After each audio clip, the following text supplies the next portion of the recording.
Hello everyone, today we're going to be doing something absolutely incredible and amazing. We're going to be modifying our Genesis Mini Classic to run games via RetroArch using the great program, the multifaceted program, Hakchi2 CE version 3.6.0. It is able to modify the NES, SNES, and now Mega Drive Minis. So the very first thing you want to do once you have your system connected to your PC is go to Kernel Install Repair so we can actually install Hakchi on your system. Do you want to flash a custom kernel? Hell yeah! And obviously, let the drivers for it install. Yes. And they're unpacking right now. Should we say unpacking, not unpacking? But they're unpacking. Then they're going to go into what you need to do, a recovery mode. And what you do for recovery mode, for those of you who are unfamiliar with it, you're actually going to hold down power plus reset simultaneously until it is able to go into recovery mode in order to install what it needs to install. On the NES and SNES Classic, it is quite easy. You simply just hold down power and reset until you see the flashing process transpire on the screen. But on the Mega Drive Mini, it is slightly more complicated. Right here, you can read it if you want to, but it's very, very easy. You would simply just hold down power plus reset on your system until it starts on your NES or SNES Classic. But on the Mega Drive Mini, bear with me. Here is exactly how you do it. Hold your system in your hand right here now.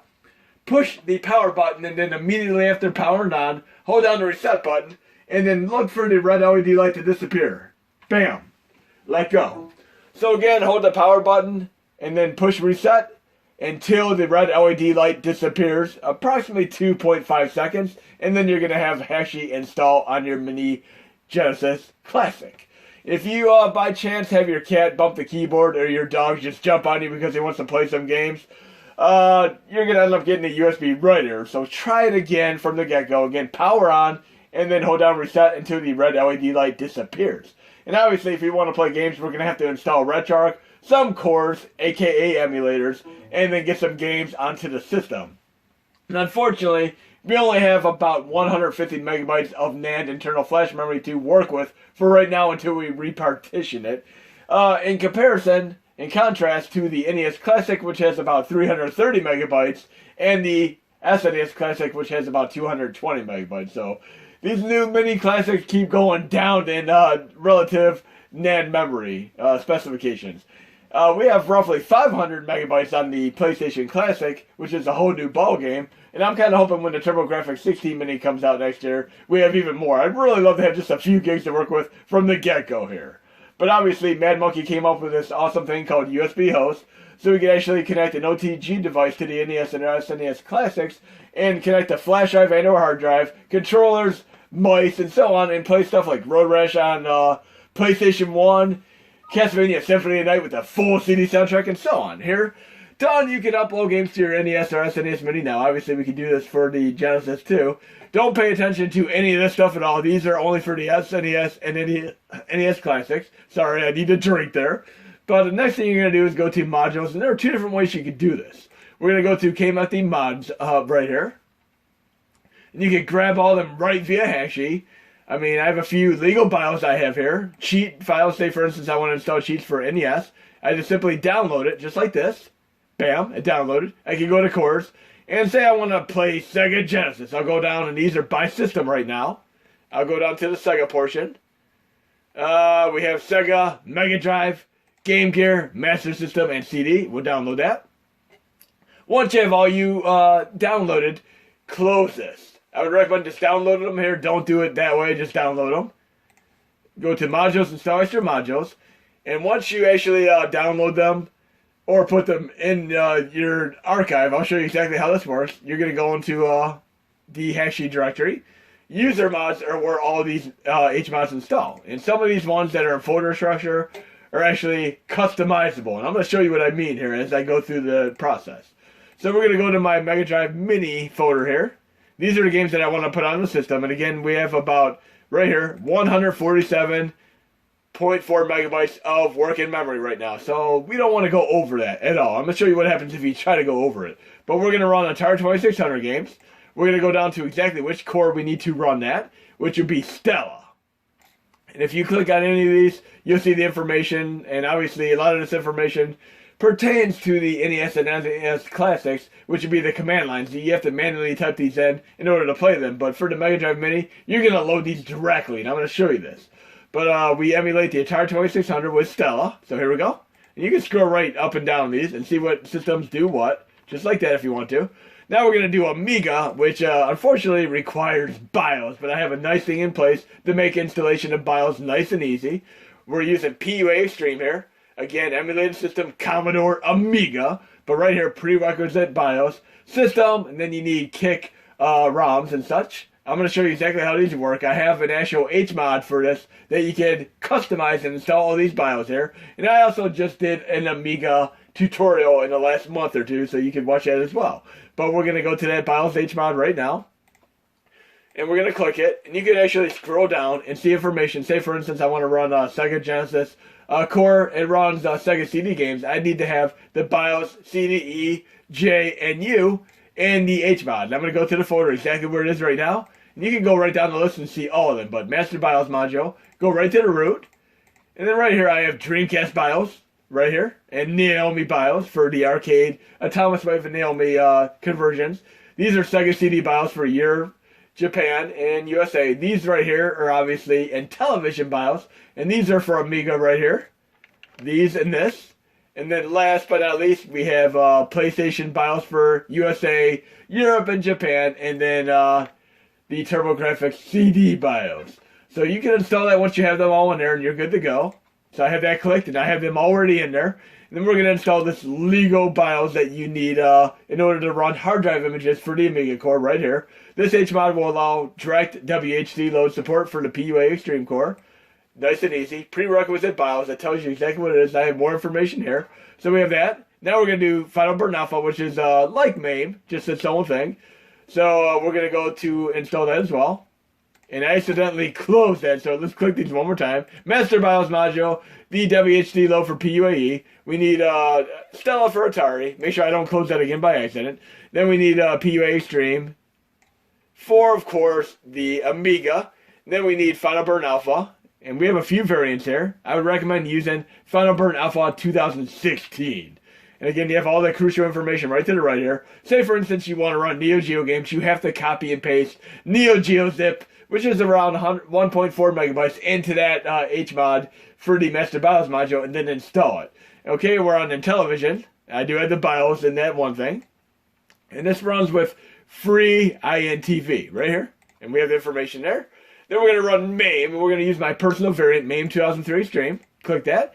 And again, Neo Geo, Konami GX, that would be games like, obviously, like Life Force. You know, the Japan version is called Salamander 2. You need BIOS to run that. Salamander 2 would run with Konami GX in the same directory as the game. And then, of course, you have Polygame Master games, which are awesome as well. But we'll get into that in another video. I played some of these in previous videos. We want to run Nintendo 64, and you have 4 cores. I'd recommend using Glupin 64 as your premier core to run stuff like Super Mario 64, Star Fox, Ocarina of Time, Road Rash, F-Zero, and so on. And now we're down to NES games, which are going to run by default with the RetroArch. We're going to install it right now. So install RetroArch in order to have the NES games run. Right here we have FCUMM, Dystopia, Quick NES, and such. And if you want to run Famicom Disk System games, you need the Disk System ROM. And these are all very, very case sensitive. And then, of course, the system only runs at 1.008 gigahertz, so you can actually try out Extreme Overclock if you want to. And I'll show you how to actually manipulate this and go to turn it on and off if you'd like to. And unfortunately, it's not going to work for all systems because they only do passable tests at the 1.008 gigahertz for the Mega Drive Mini, and of course 1.2 gigahertz for the NES and SNES Classics. So if you end up getting a weird behavior where you get a reboot of your system or crashing, simply disable or uninstall the HMod. It will do no harm to your system. I mean, the temperatures are safe, but you'll get some crashes or reboots if your chip does not support it. So if you're in doubt, read this information. There are warnings and disclaimers here. Again, we are not responsible if you have any kind of damage here from running this, but I've been testing this for hundreds of hours over the last year and a half, and none of us have had a single issue. But I'm putting a disclaimer here just to be on the safe side. Because there might be that 1 out of a million systems that just might coincidentally have an issue because of this. So we're going to install that. And then next thing we need is the TurboGrafx 16 games, which would be Mednafen PCE Fast, right here. And again, I have the BIOS information here. Sys card 3 PCE if we want to run TurboGrafx CD. The normal TurboGrafx 16 games run fine. And look at this glorious art with Splatterhouse there. Now we're down to PlayStation. We're going to install the PCSX Rearm Neon Core right there. And it says we need the BIOS for Europe, Japan, and USA. So we got those. And then we're going to install a few extra things here. We have, obviously, we can do playlist here. And these are customizable. I'm going to show you exactly what I mean here. We're going down to the list here for playlist. Right here. And you can click it, but the way you customize it is you're going to go to my release. And you're going to go into the actual Mega Drive SNES Classic folder. You're going to go right to that structure here. And here's the backup of it. Use this as your backup. It'd be the custom playlist here. And it works just like the other HMods that are folder structure. You're going to just delete all the ones you do not want to use and only have the ones for the systems you're running. I've already done that, and I'm going to go to my user mods folder here. Right here for the playlist. And you can see I have the database files for Atari 2600, Commodore Amiga, MAME 2003 Stream, Intellivision, TurboGrafx 16, Nintendo 64, Nintendo Entertainment System, and Sega Mega Drive. And these are not taking up much space. The full amount of all of them is going to take up about 30 megabytes, but these ones right here take up 4.9 megabytes, which is not bad whatsoever. So I'm going to install that. I want my custom playlist. And then for more advanced users, I'll show this in a future video, you can do thumbnails. What you need to do is go to my Google Drive link, extras, thumbnails, and you can manually copy and paste these here in the appropriate sequence so you can use these. I'm going to show you what it looks like when I'm done here. And once you scan these, they're going to be a nice, usable playlist, but thumbnails will give you artwork display for them. So for instance, for TurboGrafx 16, it'll show the box art for these games right here when I load them in my playlist. And then I have snapshots of in-game play. But yes, you can do that. That is a more advanced thing. I'll do a tutorial on that as well. And last but not least, we're going to get some cheats installed for NES and MAME. So I'm going to go to the cheat section right here. And we're going to install cheats for Nintendo Entertainment System right here. And then we're going to install them for MAME 2003 Extreme. And then make sure we have everything I need here. We have the Master BIOS module, PUAE WHC load. And then we're going to go down. We have the cheats for MAME 2003 Extreme, NES. And then we're going to go down the course. We have Final Burn Alpha 2016, Free INTV, Lupin N64, MAME 2003 Extreme, Mednafen PC Fast, PCSX Rearm Neon so we can play PlayStation 1 games, PUA Extreme for Amiga, Stella, then we have RetroArch Extreme and Extreme Overclock, and then we have our playlist and our thumbnails. That should be good to go, and we're going to see how much these all take up out of the 147.4 megabytes and see how much remaining room we have for games. And again, these games right here that I'm going to put here, let's see how much space they take up. They take up about 56.7 megabytes. And we want to make sure we leave a few megabytes for save files as well. You can use RetroArch saves. So let's get this going here. And if you ever have an issue where the system is taking too long to reboot, it would be usually a combination of your firewall and or virus protection conflicted with Hakchi. So again, allow an exception. And you can kind of do what they do in that amazing South Park episode where they unplug and replug in the router. Just simply unplug the power from the back of your system, wait a few seconds, plug it back in, and redo the process. And this is running in SSH mode right now, as you can see at the bottom left, which is kind of like a nice full-fledged copy and paste direct transfer rather than using recovery mode. It is awesome. So we have all these installed. Let's see what space we have left here once it goes back in SSH. And we're also going to do a little quick test on the overclock to see where we're at with that too. And there are two tools you could use for FTP and of course for checking the overclock. We're going to do that real quick. And if any of you have any issues running your system, you can come into our Discord, Rockin' the Classics, which is linked to in the description in the release, and we'll help you out personally. So we're going to wait till this read the text into SSH mode right here. Right now it's offline, but here we have 79.1 megabytes left. And again, these take up 56.6 megabytes. So we got like roughly 14 megabytes left. We're going to go to Tools, Open FTP Client. While it's in SSH here. Okay, we're going to go to Ver Games. That should be the default location for your games. And we're going to just drag and drop these right there. There we go. Awesome stuff. You can see all the games transferring. And I'm going to show you what happens if you try transferring too much data. You're going to get an error message. I'm going to do that intentionally. So we're going to try to install some Dreamcast games on purpose right here. And it's just going to give me an error message. Here's the exact error message you get when it goes over the limit. I had 79.1 megabytes. Obviously, doing Ikaruga, the great shmup made by Treasure, it's not going to work. So an error occurred, copying a file to the FTP server. That means we ran out of space. So we have all the games transferred. We're good to go here. And we're going to go into another tool here, the telnet, and we're going to check the overclock, make sure we're at exactly what we want to be at. And here's exactly how you turn the overclock on and off. We're going to do run, and then you're going to type in root, like the root of a tree, R-O-O-T. And then you're simply going to type in Hakchi overclock to see exactly where we're at. We're at 1.34 gigahertz. That is awesome. But we can type in Hakchi overclock. Boot, which is the default configuration of the system, 1.008 gigahertz. But we're going to go right back to max. So if you have any issues, simply set it to boot so it's at 1.008 gigahertz. But you're going to see a lot of cards are going to run way better with overclock. But if you have any kind of reboots or crashes, your system does not support it. So simply set it back to boot. Now we're actually going to boot into the system and test this bad boy out with some amazing games. And I'm, by the way, running a PlayStation Classic controller. madmonkey and bslenul went way out of their way to make sure some of these controllers work there, because the PlayStation Classic and other controllers do not work by default with the system. But we're powered on the system here, and we should have a nice display of RetroArch. When you power on the system, it's going to go right into RetroArch, but you can go to quit RetroArch like this. It'll go back to the main UI, user interface. And then we can power down the system normally. Yes, I'm using my PlayStation Classic controller, awesome. Initially, we couldn't do that. It'd actually go up and down by itself. But I'm using it fine. Thanks again, madmonkey and bslenul. Now I'm going to power off the system here.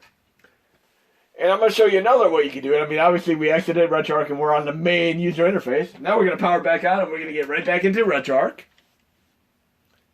Okay. And you'll see the RetroArch load up. Awesome. And there's a little trick if you want to bypass the main user interface of the Genesis Mini. You can simply power off your system. It will not power off, and then go to exit RetroArch. It'll actually do this instead. Watch, I'm going to power it off. My system's still running. It's not going to power off. And I'm going to go to exit RetroArch, and it's going to simply power off the system instead of going to the main user interface. Okay, now I'm going to power back on. Now, powering it back on, and we're going to actually see the RetroArch menu again. I'm going to go over some awesomeness today. And again, I'm using a PlayStation Classic controller, but you can also use your Genesis Mini controller. And for reference, the select and start button are how you access RetroArch. But you can also exit RetroArch via the reset button on your system if you get stuck in there with the Genesis Mini controller. So we're going to go to, since I have the playlist and thumbnails installed, we're going to go to import content here. Scan directory, or you can do files individually. We're going to go to scan directory, go to var games where the games are transferred, as I showed you a couple minutes ago. And we're going to scan this entire directory. And it's going to add the appropriate playlist and the artwork relevant to it for the games that are supported. And you can again go to my extras on my Google Drive link, my extras thumbnails, and you can get all the thumbnails you need. And it's going to take a little bit of effort because we only have 150 megabytes to work with. But obviously, if you're on the NES or SNES Classic, you could run them via USB and have all of them. But right now we're scanning and we're going to see what kind of stuff we have here. And for those of you who have been following the Amiga work that we've been working in, there's an awesome addition here. For those of you who've owned the real system, you have a very, very authentic thing. And not all games are on there. We have Atari 2600. We have no artwork for that because it did not get supported. But we have it in the playlist. We have MAME 2003 stream. We got Battletoads, the arcade game, for those of you who don't want to be masochists as far as running the NES version. And it's absolutely impossible to beat in two-player mode activate. But then we have Golden Axe, the Revenge of Death Adder, and Spider-Man, a video game. Two incredible, amazing System 32 games that I got running on MAME 2003 stream approximately 2.5 years ago. Then we got the great Irem classic Ninja Baseball Batman. And you can see we have the great box artwork and, of course, the in-shot gameplay there. We got Sly Spy, which is, by the way, the very first game I ever played on MAME, along with Michael Jackson's Moonwalker, via DOS prompts. That's what really got me into the game. Then we have Zybots, one of my favorite arcade Atari games. And there's a little bit of a trick as far as playing this game because the controls are rotary, kind of like, should we say, Akari Warriors and so on. But I'll show you this. But again, we have a television, which has no artwork, but I can probably get that edited in. We have TurboGrafx 16, you know, the great Sega games like Fantasy Zone, Shinobi, Space Harrier, then the Namco game, Splatterhouse, awesome game. And why don't we have Red Blood, Mode Activate, and Splatterhouse? You can have it in the Xbox 360 and PS3 versions, but even the Japan version of Splatterhouse does not have Red Blood Mode Activate, suffice to say. But there's another game a little bit like Splatterhouse that does. Then we got F-Zero X. Great game.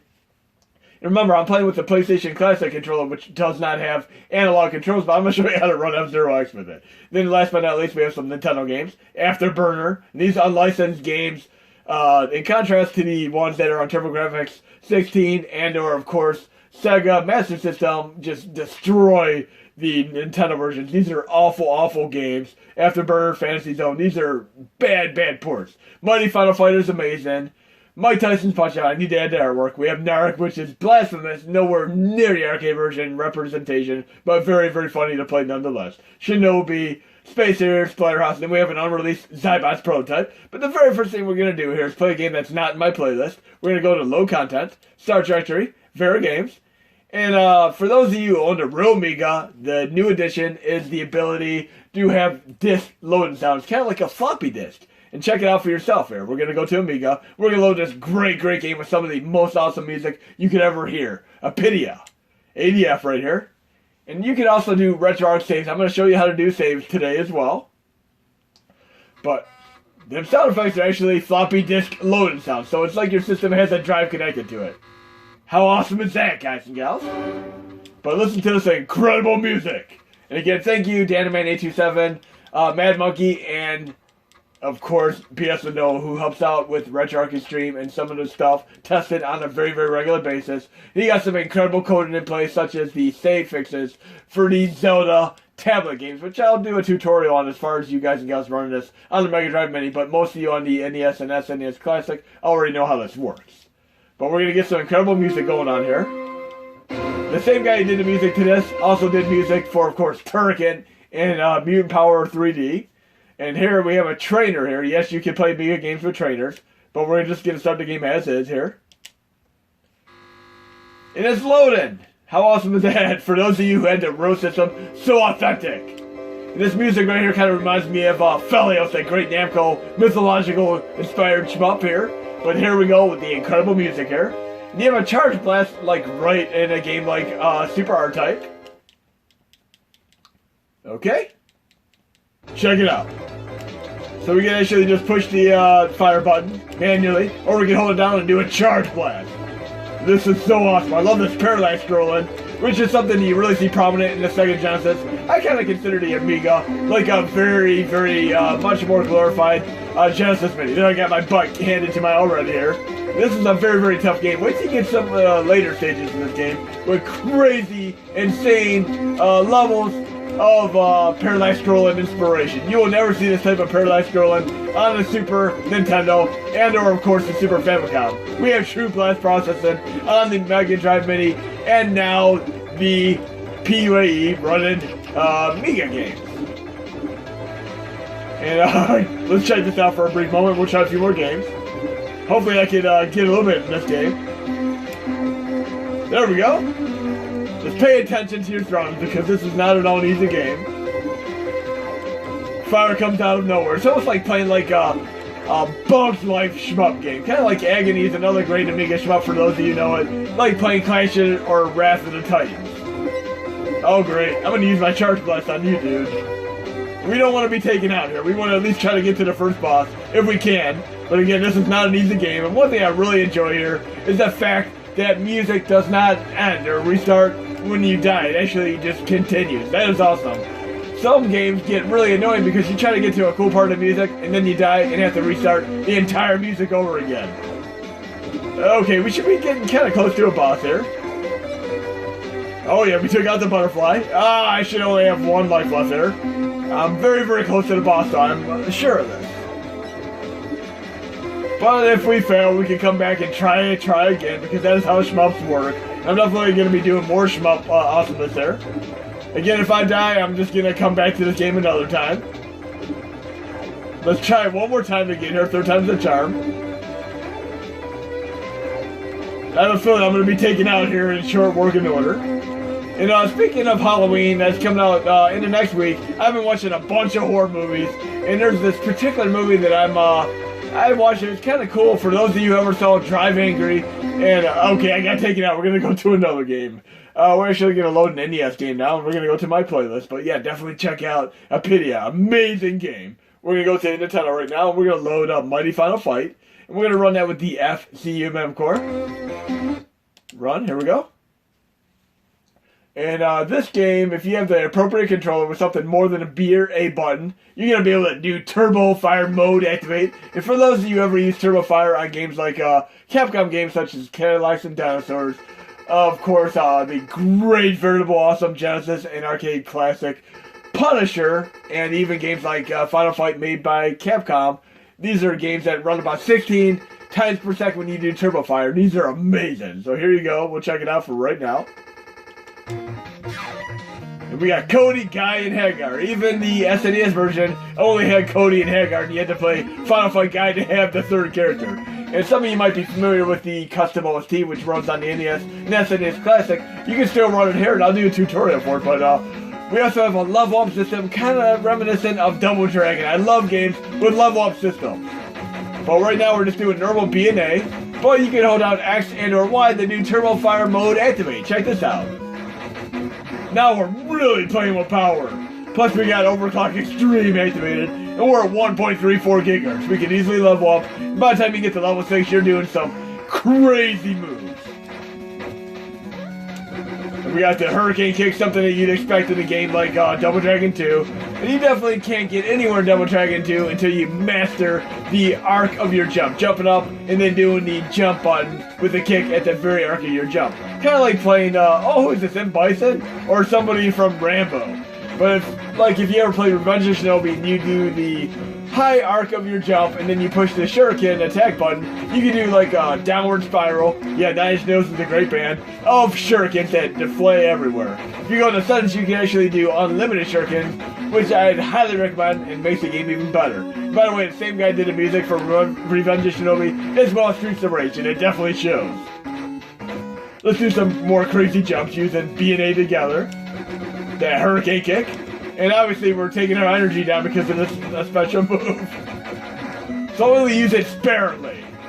But we do have cheats installed, and we're going to see what kind of cheats we can run today with another NES game. Because there's one NES game I've never been able to even get anywhere. And the very first guy takes me out, and for over 20 years, he's been beating my butt.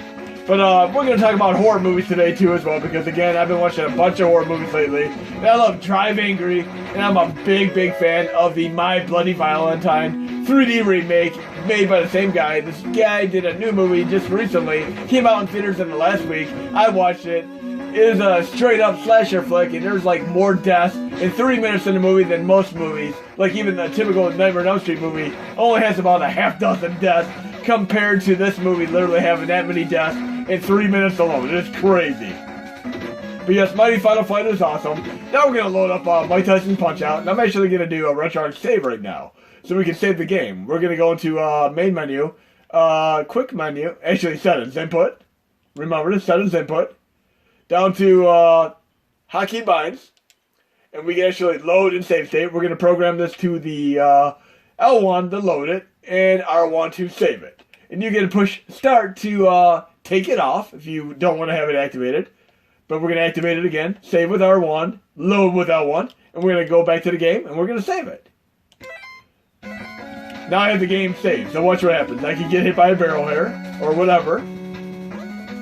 Oh no, I got messed up here by an enemy. Oh no, so we're going to push L1 to save it. Now we're actually going to toggle it back off, because I don't need to really use that right now. We're going to go back to input, Hakchi binds, and we're going to do something a little bit different. We're going to do another Hakchi bind. Yes, you can actually do many cool hockey binds like the RPGs. Fast forward past all the crazy long durations. How many of you actually played Okami? It takes exactly 20 minutes to get to the game the very first time you play it. It's crazy, and especially when I played on PS2, PS3, and now on PS4, I had to do 20 minutes on each of the systems. We're gonna do we're gonna do fast forward toggle here to get past a crazy thing here. We're gonna make that R1. And we're going to go to load content, Nintendo, and we're going to load Mike Tyson's Punch-Out. FTW, man. And we're going to try to take on Glass Joe, who I've never beat. I mean, no matter what I do, I can never beat this guy. And we're in fast forward mode activate right now. And we're going to try to take on Glass Joe. Again, I've never beat the dude. I mean, he takes me out every time. Check it out for yourself. Okay, let's hopefully try to take him on here. Maybe it's the input lag, who knows, but I tried this for 20 plus years, and I've never been able to beat him. Look, I'm getting a few good punches on him, but look, right here, I can never get past this part. I don't know what to do. He just takes me out every time. It's insane. But we're going to try to use some cheats today, and we're going to try to take on somebody that I can beat. We're actually going to try to take on Mike Tyson, but we're going to go back into input here, and we're going to disable that fast forward. Input, hotkey binds. Yes, there's a lot of fun stuff you can do. So, fast forward toggle, start button to take it back, and whatever you do, try not to reprogram it to the selected start button because you need that to exit RetroArch or access it. So, please don't do any kind of manipulation with the selected start button, but all the other buttons on your controller are fine. So, there we go. We're going to go into reset the game, and we're going to do 007, 373, 5963. And how many of you actually remember the cheat codes for mini games that you played over the years? Say for instance, Cars Fight Medusa Angels, Justin Bailey, the Big Boss code, the Mega Man 2 Wily stage, and right now we're actually going to do cheats. I mean, I did tell you I had cheats installed. So quick menu, cheats, load cheat file replace, NES. We're going to go to Mike Tyson's Punch-Out and see what kind of cheats we have here. And we're going to take on Tyson here because we all know that it takes about 5,000 points to TKO him. We're going to at least try to take him out today while we're here. You can move left or right to move fast, or up and down to move slower.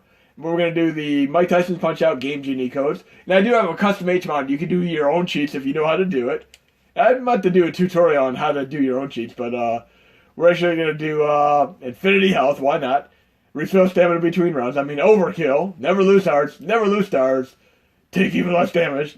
Energy replenishment. Yeah, sometimes you can actually do codes in a point where you actually screw yourself, but here we're just going to do it this way for fun. Normal punches do more damage, yes. Start each round with 3 stars. And we're actually going to go up here and apply changes. And if you want to turn them off, do the same thing, but in reverse. But again, apply changes. We're going to resume the game here. I have to say, from a personal level, I think Mike Tyson is one of the most entertaining boxers in all of history. I mean, him and, of course, Ultimate Warrior are 2 people that I really love watching the documentaries on. And I actually have a problem here where I have the Turbo Fire actually still activated because I didn't turn it off. So we got to do that one more time here to turn it off. So remember this. I'm never going to edit my videos. You can see right now what I'm going to do to get this back off. We're going to go back to hotkey binds. And I'm actually going to program it temporarily to my R2 button. And then we're going to turn it off. Now it's back to normal. Now we're going to restart the game and we're going to do Tyson. Have a little bit of fun with Tyson. They're either take him out with a TKO or 5,000 points by the 3rd round. Yes, we're going to take this bad boy down today. Kid Dynamite is going down. And I have to say, legitimately, I could probably beat him roughly 40% of the time over the years. And one of my good friends actually was in a competition with me to see who could beat him first. And lo and behold, he called me up one day and said he decimated Tyson, came over and was able to replicate the process and floored me into disbelief and absolute submission. But right now I'm going to show you a really cool trick, Guitar Hero Rock Band style, where you can absolutely 100% reliability defeat his first 2 attacks and dodge him. Just watch. Dodge. The dodge every time. Then we can go into the minute and a half here and just wait to his delayed hooks if we want to. Because we only need 5,000 points to beat him. Let's have a little bit of fun with this guy today. Because he can't touch us with invincibility here. Now he's doing his hooks. Oh yeah. Just need to find my rhythm here. The delayed punches. Yeah! Yeah! Now we'll go to the end of the round here.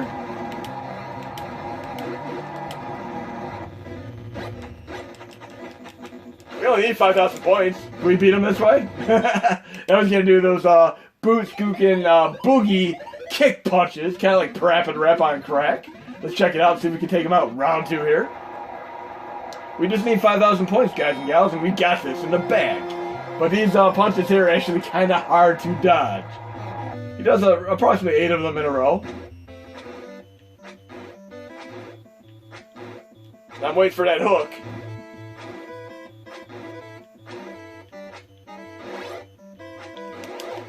Oh yeah.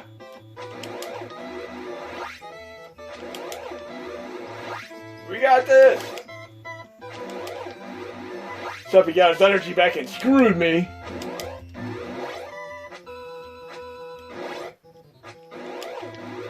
Come on, Tyson, I need to take you down today. Oh yeah. I don't think I'm going to get him 3 times in the second round, but I've done it before quite a few times. Well, let's at least try to take him down another time before the end of the round 2. Missed my star punch there.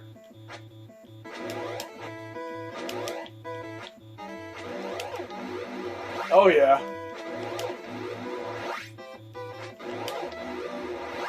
Oh, geez, 40 seconds left. I might be able to take him down one more time. We're at 93.80 though. We definitely won this fight. I don't think I'm going to get him down in 40 seconds though. I threw that away.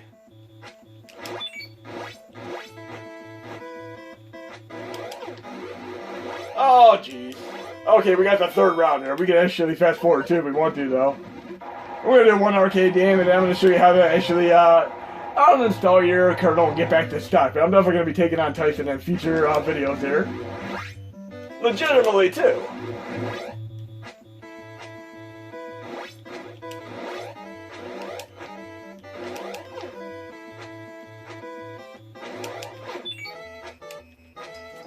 Oh, jeez, I expect this craziness.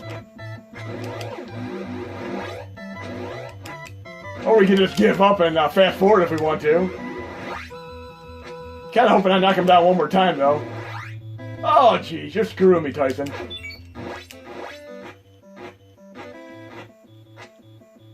Oh, we got this. Go down, dude. One more time. Just one more time. I want one more knockout here.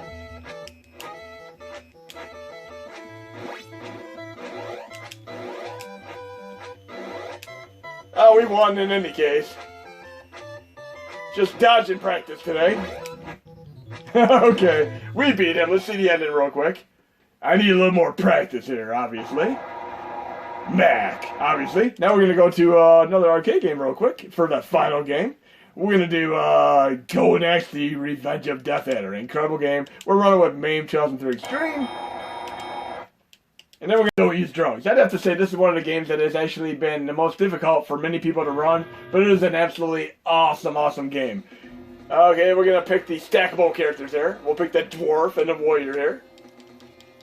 A Titan-style character here. And it's kind of funny because you actually get on the rideable characters and you got like a stackable 3-character thing going on there. And one thing I always do in these games, I almost always push the magic button by accident like this. I do that in Streets of Rage and practically every second Genesis game with that C button with the magic and such.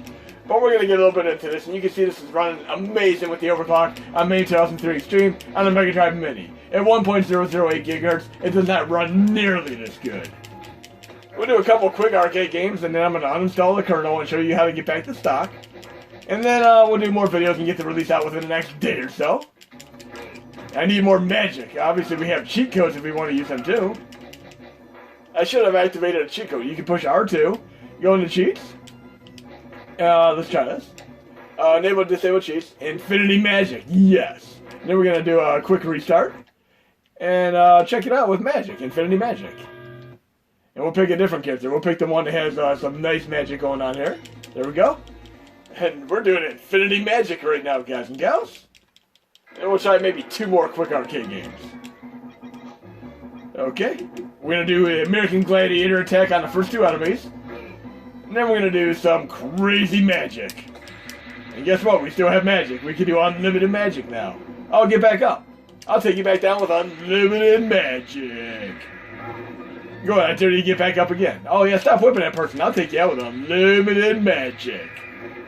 Awesome. Pretty cool. I don't think it'd be very cool if you're doing this in 2-player mode activate and only player 1 has infinity magic and player 2 is trying to fight legitimately though. It's gonna be a nuisance. But we're gonna go back to the playlist there and we'll do Ninja Baseball Batman and see how that runs.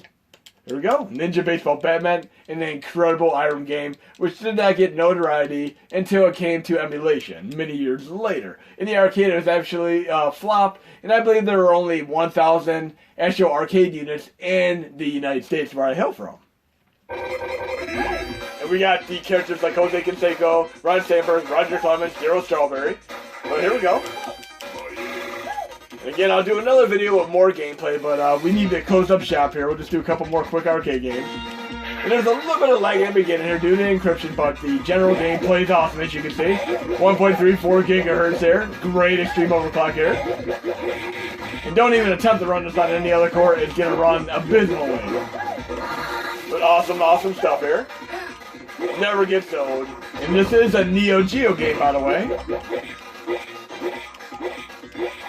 Okay. And the person who came up with this was looking at inspiration from, like, obviously he loved baseball, Batman, Power Rangers, and so on, and they came up with this crazy game. I mean, it's just one of the coolest games I've ever played. If you like these kind of quirky games, play like Captain Tomaday, also on Neo Geo. Okay, we'll get to the first boss real quick. And then we'll do one more arcade game and uninstall the kernel. Very, very fun game, and we're playing this on the Genesis Mini, blast processing all the way at 1.34 gigahertz, the main 2003 Extreme. Okay, we're gonna go to another game now. What do we have? We have Spider-Man, the arcade game. Why not? This is an incredible game. I love the Mode 7 style scaling where you actually take on certain characters from the Spider-Man movies. I don't want to spoil it, but you get a nice zoom out here. Winners don't use drugs. And again, this is a System 32 game. One of the very first 2 games that I've ever gotten running on the Mini NES when I started working on May 2003 Extreme. Okay, and check out this awesome game. It also runs really awesome. And if you like this game, check out Separation, Anxiety, or Maximum Carnage on Super Nintendo and or, of course, the Sega Genesis. And the band Green Jelly, used to be Green Jello until they got a little bit of a cease and desist on their name due to copyright and such. They did the song to this, Carnage Rules, on the Maximum Carnage game. And I used to love that. I bought the real CD, loved the lyrics and all that good stuff. They also did the song, The Bear Goes Over the Mountain, See What He Can See, in the Dumb and Dumber soundtrack. They were a great band. I wish they would have stuck around and put out more music, but they did have 2 incredible albums for what it's worth. If any of you have the original Green Jello album, it is actually worth quite a bit of money. Okay, here we go. Very, very cool game. It has a 4-player mode activate. And we're going to do one more brawler for our final game. But again, if you play this game, you're going to get some nice zoom out action in the background. Let's go to our playlist, and we're going to do Battletoads. Same thing, main 2003 Extreme. Okay. And this is an incredible game, one of my favorite games. I used to play this at the movie theater. Okay, we're going here. And sometimes you'll get a little bit of a sound glitch. You can restart the game. It doesn't always happen every time. But wait till you see the crazy action in this game. And I forgot I didn't run my Nintendo 64 yet. I might have to run that real quick. Okay. And I did R2 actually when I was doing cheats, so I activated the fast forward mode. I made sure I disabled that real quick. And this is another great 2-player mode activate game. Would have been nice if we had 3-player mode activate, since there are 3 Battletoads. How many of you saw the one show where they're in the pawn shop and they're actually doing pranks, saying they're looking for this game that goes booch, booch, booch, booch, and all that. That's pretty funny stuff. But again, we're going to make F-Zero our final game. That is our final game. We have no time for more games after that, unfortunately. Oh yeah, I'm loving this game. we can do the double jump kick move. And it has some nice violence and mayhem here, unlike the Splatterhouse game, which is all green blood. We actually see a little bit of redness there. And we're going to load F-Zero as our final game, but yes, Battletoads is a great game. We're going to our playlist. We're going to load Nintendo 64 as our final game using Glupin. Okay, our final game, and normally you can't play this with the D-pad because it is configured to an analog controller, but no problem. We're going to go into settings right now. Input. We're going to go down to user 1 binds this time. And we're going to go down to the left analog here. And we're going to reprogram it right here. Right, left, down, up. And obviously if you want to revert this, push start. And the other thing you can do is actually go up and bind default all right here. You can do that as well. But we're going to play with the D-pad. And we're going to try to actually get first place on here. And then we're going to uninstall the kernel and get back to stock. It's the final move in this video. And I'll show you one other trick you can do as well. Because if you want to wipe out all the cores and everything, you can do a kernel reset as well, for those of you who know what that is. Okay, let's take this out. We have the weakest body, but the best acceleration and boost, so we should be able to get first place there pretty easily. Okay, let's do this. Yes, we're using the D-pad, awesome, with the PlayStation Classic controller. Obviously, you can do this on the Genesis controller as well if you'd like to. Just gotta remap the buttons so that you actually have acceleration. I never use brake anyway. I just need to be able to steer my vehicle and use the accelerate. Maybe a boost too. We get the boost every round here. We should have no trouble whatsoever getting the first place. And I have to say F-Zero GX on the GameCube is by far my favorite in the series, and it's still the primary reason why I own a Wii, so I can play the GameCube variant on it. Okay, we should be able to get first place. Boost. Oh yeah, we got this. No problem whatsoever. First place in no time here. One more lap after this.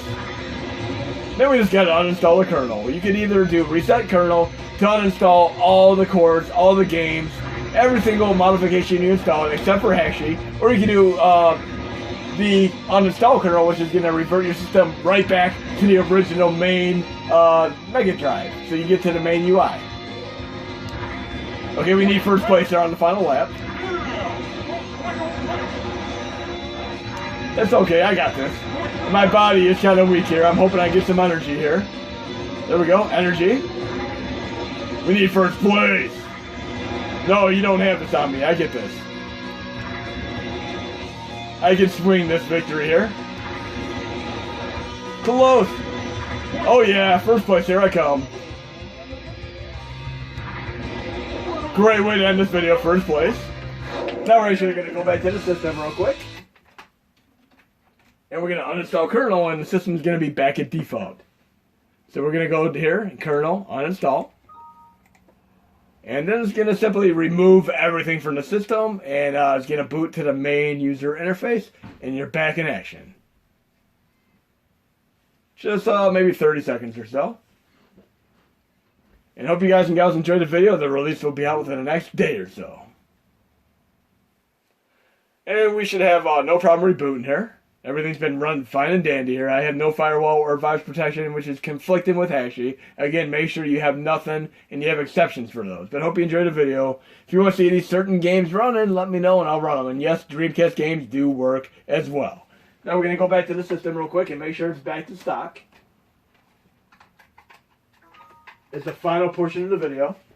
It should boot right into the main Mega Drive user interface stock right now. And we should have liftoff anytime now, Devil May Cry style. There we go, that reboot signifying that it's back to stock. There we go. No more RetroArch. And then we can just power off the system normally. So hope you enjoyed the video, guys and gals.